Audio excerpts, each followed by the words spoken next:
Hello and welcome to this week's episode of Your Manchester with me, Miss Belinda Scandal. How the heck are we all doing? What an interesting show we've got for you today. We really have. It is jam-packed, as always, here on Your Manchester. Very soon we're going to be talking to the one and only Finty Williams as we look into the ocean at the end of the lane. Oh yes, it's fabulous. We're also dropping in with Harriet Thorpe to find out why Christmas is so important to her. And if that's not enough, we've also got a little trip to backyard cinema. It's all going on here on Your Manchester. This is how your show's looking.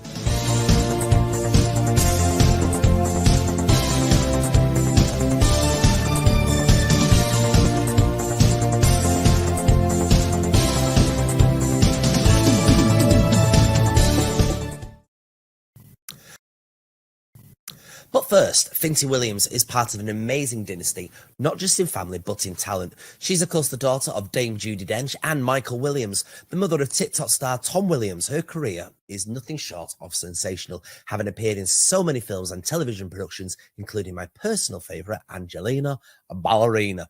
Now, from the 12th of December, she'll be at the Lowry Theatre as part of a stellar cast in a thrilling fantasy adventure. A literal tour de force of sumptuous dark storytelling. The National Theatre's adaptation of a new imagining of a book by Neil Gaiman. It's a book called Ocean at the End of Our Lane. Finty Williams joins us now. Tell us all about Ocean at the End of Our Lane. It is based on a book by Neil Gaiman. It's a story about grief and loss and friendship and healing, and it has been directed brilliantly by Katie Rudd, who has managed to translate this extraordinary book onto stage using puppets, huge puppets, and amazing music and incredible puppeteers and dancers and actors, and it's really, really exciting to be part of. And who are you playing in this? I'm playing a character called Old Mrs. Hempstock, who is 1 billion years old. Not just in her late 60s. She's 1 billion years old, and she's a sort of white witch. Why did you decide to be involved with this show? I saw it when it was in the West End last year. It had a run at the National and then it transferred into the West End. And I went to see it with my son, and I was completely overwhelmed by the feeling you have of when you're a child and you see Peter Pan and your head tells you that people don't fly, but your heart overtakes that feeling and you believe it. And that's what this show does. It has elements that you just can't believe you're seeing, and yet you are, and it's real, and it's so exciting, I think, especially now after COVID and lockdown, to be able to go into a theatre and see something that is beyond your imagination, and you know, it's not CGI and it's not projected images, it's people with puppets and magic, and it's really exciting. We did a run through of the first half on Friday, and I sat and I cried for quite a lot of it because it was just so exciting, and how amazing to be part of something that you find as moving as that, and you can say, yeah, I'm in it as well. I mean, theatre is standing up and getting stronger and stronger with the way that things are being done on stage these days. I mean, going back in the day there, I mean, it must be a fantastic situation for you as an actress to be able to open up your paint box more and see all these things being right in front of your eyes. Oh, completely. I've never done anything like this, ever. I've never particularly done sort of physical theatre. So to see these incredible people, you know, creating all these different things, and working these enormous puppets, some of which I think are 12 foot high. It's a real pleasure and a joy to watch it. When you go into these plays, do you ever get any advice from your mother about how you should be doing them, or does she stay firmly out of the way so that you can properly create on your own accord? I think when I was younger, I asked her opinion much more, and then I realised that probably wasn't quite such a good idea, because she would be able to do it far better than I ever would. So I tend to keep her sort of at an arm's distance now. She's not seen this play, so she's going to come and see it, I think, when we're in Bromley. No, not Bromley, Bath.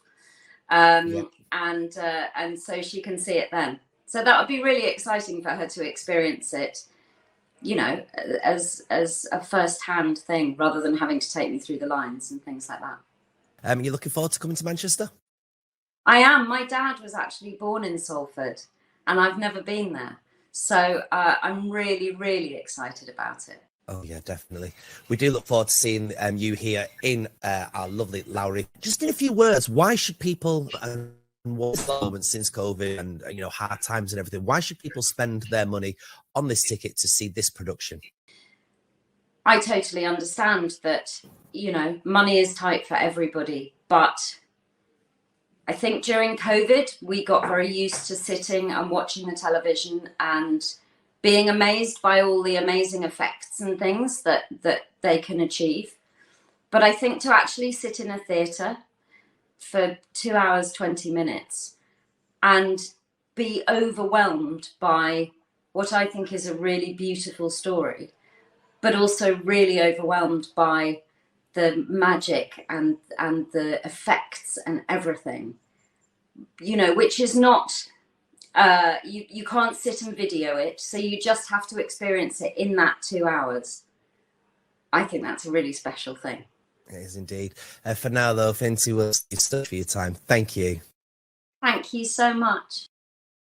Fabulous. Thank you very much. There are Finty Williams, Judi Dench's daughter, everybody, on our little show. How amazing. Now then, a new cinema has arrived here at Manchester's Mayfield Depot. It's here for a limited run, only up until the 2nd of January.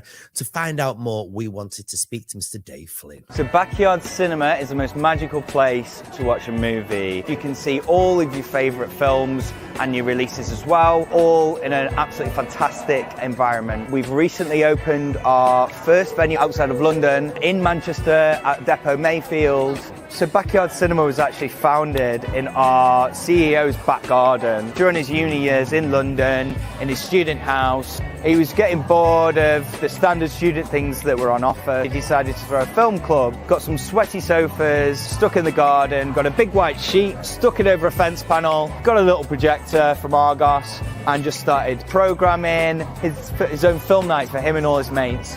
It was a load of fun, but unfortunately all of his mates decided that they never wanted to pay for anything. So he was like, I can't keep doing this forever. My beer bill and my burger bill is just through the roof. My student loan's gone. How about I try and actually do this properly? So I think what makes Backyard Cinema unique is the fact that we have an experience element to the visit. Customers not only see their favourite films, they're surrounded by an amazing site, as you can imagine, with amazing food and beverage options. The environment is meant to be relaxed. We want people to feel like they're kids again, which is not what you get in other types of cinema experiences. We've got Dr. Patelli's antique shop, full of mystery and curiosities. So we encourage our customers to go through the shop, and eventually, through a series of magical things, you end up at the Lost Theatre, which is home to our amazing programme of films. We've got huge, beautiful, comfortable bean bags. So it really is a beautiful, comfortable, magical place to come and watch a film. Personally, I've lived in Manchester for a long time, so for me it was a no-brainer when I spoke to Dom, the CEO, about this experience in Manchester. Specifically, the Depot Mayfield site is a fantastic destination now for people of all ages and all interests, especially being on the rooftop here, which has got so much history, being that it was an old train station platform. It's absolutely amazing. We just thought that the market here would absolutely love what Backyard Cinema has got to offer. And as of this week, we're going to have our amazing Christmas decorations up. We've got a 16-foot Christmas tree, loads of decorations, and we're going to really turn that Christmas notch up. Obviously, we're going to have the Christmas tunes on as well. So yeah, it's going to be wicked. So within the cinema itself, we've got some amazing chandeliers, beautiful decor within there, lots of leaves, and it just feels like you're in this amazing magical lost theatre in a forest somewhere. It's an exclusive, limited 10-week run in total, finishing on the 2nd of January. And will we be back in the future? Well, the response has been absolutely amazing. Manchester's absolutely loved what we've put on display for them so far. Who knows, but let's see.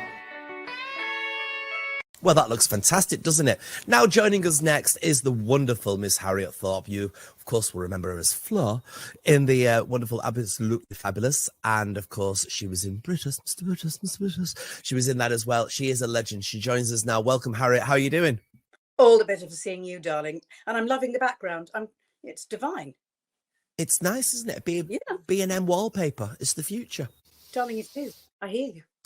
It really is. Are you gearing up for Christmas? You ready for it? I am, darling, because I'm also, for the first time in my life, playing a godmother, a fairy godmother, a good character. I normally am only psychotic. I've never done good people before. So I've had to do a lot of research, obviously. So you're playing the fairy godmother in Cinderella. It's going to be in Stafford, I believe. Stafford, darling. I know. Cannot wait. We're near enough in contact with each other. Almost. Are we almost? Almost. We can perhaps catch up for a little drink. I might come down and see you doing your fairy godmother. What does Panto mean to you? It was one of the first theatre experience I ever had as a child. And that interaction and that immediacy and the fact that it's for children, you could be 9 or you could be 90, you're going to love it. I think that's the most important thing. And there's context. There's always funny political context as well, which is brilliant. And then there's lovely things for the kids to join in. So it's a win-win. Now, we were speaking around the production office today about something that I don't think you've ever participated in, and that is reality television. Is there any of the reality shows that perhaps you'd like to indulge in, such as I'm a Celeb or I'm Dancing on Ice, things like this? Darling, I do all of it. I think I'd probably kill myself on Dancing on Ice, so maybe not that. She's a little mature. I don't think that's, but anything else, yes, dear, she'd be up for it. You'd be all right with cockroaches and stuff like that? Of course, I've grew up in the 60s. 60s, 70s, 80s, darling. There's nothing I haven't done or don't know. We are gearing up towards Christmas, though, and going off your lovely videos that you put together where you're always cooking and you've got your Rolodex of ingredients, not ingredients, recipes, you always seem so organised. Is Christmas a challenge for you, or is it something that you embrace and look forward to? I love it. I love that thing of just everyone being together. And when my kids were younger, I used to do cooking, a go-go. And nowadays, often we just go out because often I'm pantoing and the only day you have off, as you know, at Christmas is Christmas Day. And then you're doing shows the day before and 2 shows afterwards, and there you go. But no, I love it. I love that sense of a ritual of, something that brings us all together. I love it. So do you have a big family Christmas, or is it more with the company that you're actually working with at the time? Well, it's family if we can get all together. My wonderful father, who is 96, unchanged, was an actor at the age of 14, left home during the war to go and work with Italia Conti, touring around the United Kingdom, is totally unchanged, still drives, and so I'm always with him on Christmas Day, obviously, and he's fantastic. So because you're so good with Christmas, what tips would you give to people then to make sure they have a good Christmas this year, particularly with everything that's kind of strange with the ongoings of the world these days? Yes, this year is very different, and I think it's realizing what's important, which is being together. And those things like, well, I've got to have this, or this present will make me happy. No, things don't make us happy. People do. And that's all that matters. And I'm so impressed with some of the supermarkets who have managed to, I think one of them gets, for 5 people, they can do a meal for £25, which is amazing. I think people are all working towards that. And it's going to be very different. And actually, maybe so it should be. Because what has value greater than love for your family or friends? So it's a particular Christmas then that when you think of the word Christmas, a year that perhaps jumps into your mind that makes you feel happy?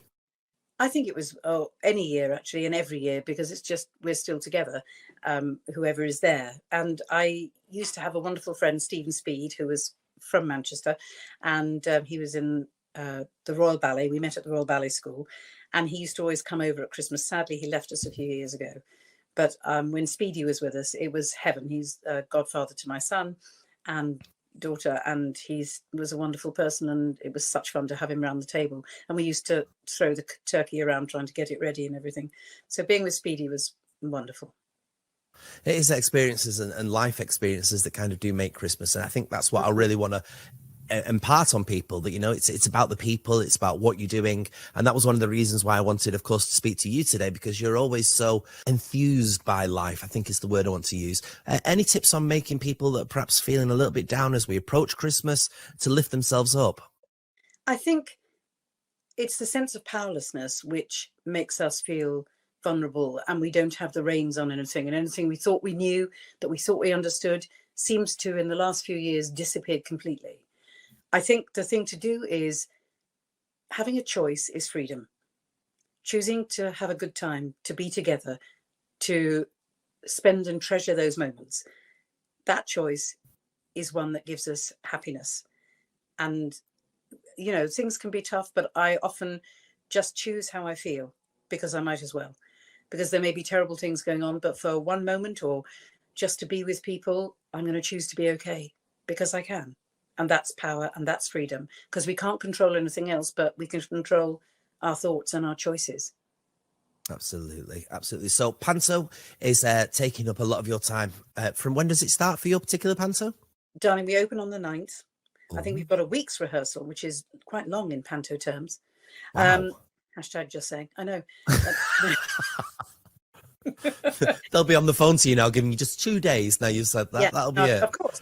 And we run from the 9th all the way through to the 31st, which will be the beginning of the new year. So it's perfect. And why should people come and watch your Panto as opposed to any other Panto? Because I will search them out and I will find out who they are. Best answer we've had so far. Harriet Thorpe, thank you so much. I wasn't expecting that.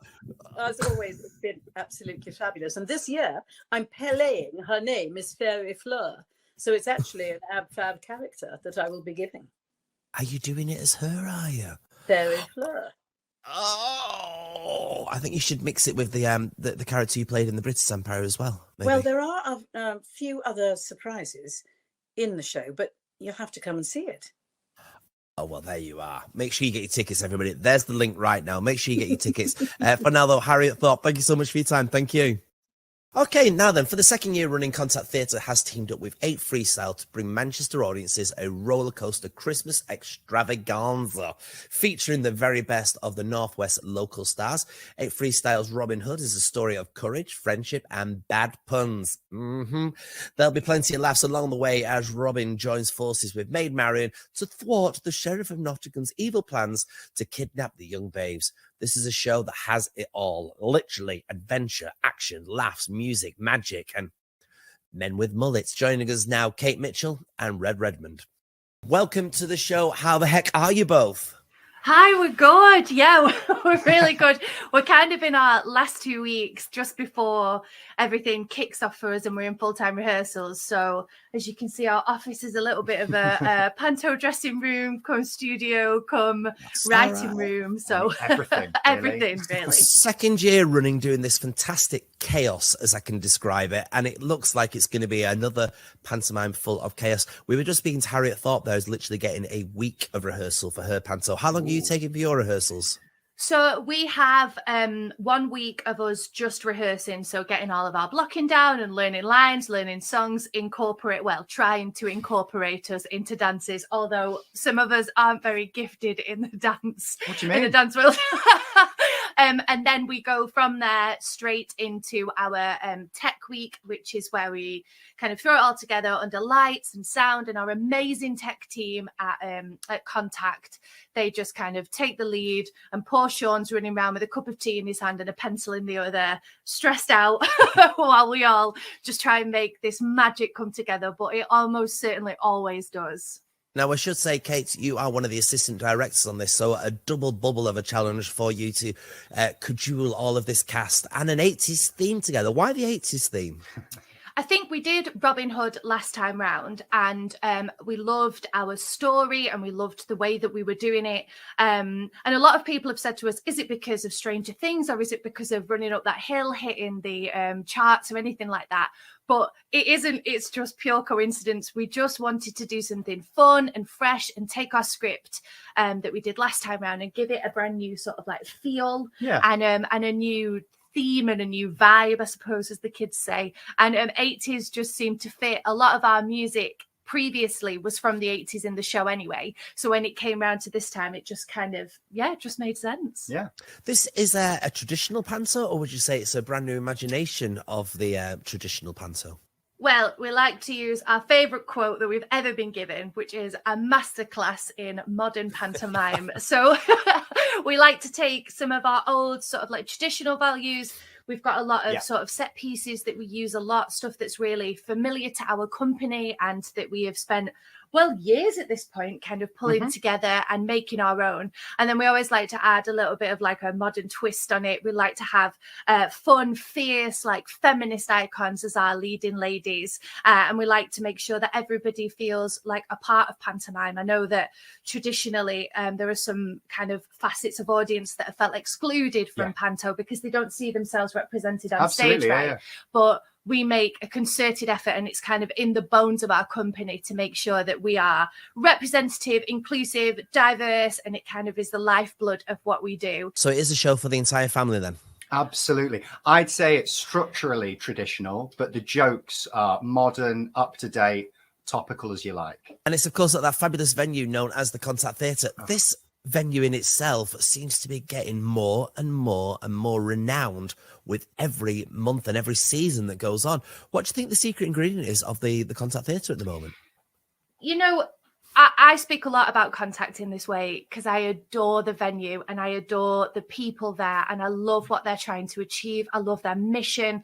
It's always been like, it sounds so corny, but I suppose it is panto season, so we're allowed to be corny. But it's been a dream of mine to be able to work with Contact and kind of for Contact and in Contact and kind of embodying all of those values. I think that what Contact does above all other venues in Manchester is it puts its audience at the heart of what it's doing and builds a programme around what suits them. And then, and this is so important, make sure that they can get in the building. We don't price people out. We're not £50 per person. We're making sure that every single person can get down there. This is running from the 11th to the 31st of December. Tickets are available via which website?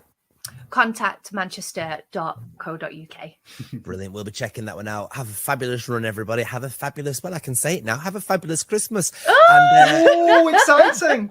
We're nearly there, aren't we? We're so nearly there. Thanks so much for your time today, Kate and Red, and have a fabulous run. No problem. Thank you. Bye. Thank you.